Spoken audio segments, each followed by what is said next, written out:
It's not clear that President Obama's Trans-Pacific Partnership Agreement, its so-called 21st Century Trade Deal, is an agreement where the benefits outweigh the costs. Last year, the Obama administration officially launched Trans-Pacific Partnership Agreement trade negotiations with a number of Pacific Rim countries: Peru, Chile, Australia, Singapore, New Zealand, Vietnam, Malaysia, Brunei, and some others. He hailed this as a 21st century trade deal, where it wouldn't be like Bush-era deals that weren't necessarily good for the United States or our trading partners. New research shows that still this Trans-Pacific Partnership Treaty doesn't look like it's up to its 21st century standard yet. New research by the East-West Center shows that the maximum economic benefits from such a deal would be about $20 billion, or 1% of GDP for all the countries involved. For the United States, it's only $5 billion, or 0.04% of GDP. Comes out to about a 4-cent increase for every person in the United States.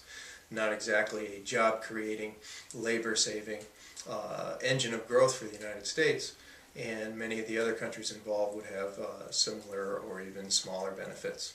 And that doesn't include the costs. There's at least 3 costs that we should be concerned about. One, the deal would outlaw the ability of nations to regulate cross-border capital flows. This allows countries to prevent and mitigate financial crises.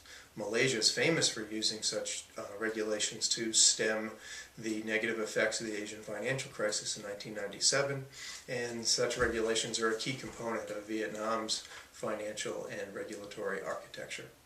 A second problem is the agreement wouldn't allow countries to innovate. Creating policies for domestic innovation, for local companies to get to the forefront of the world's new technologies or deal with agriculture and so forth, would be outlawed under the deal. And third, the deal would negatively affect some of the neighbors. Trade deals like this divert trade away from countries like Thailand, China, and others, which might not put us in great standing with those. So before the administration gets too far on this quote-unquote 21st century trade deal, they're going to need to go back to the drawing board and think about a new framework that can help Americans and our trading partners. I outline this in a new piece in the Triple Crisis blog if you want to learn more about it.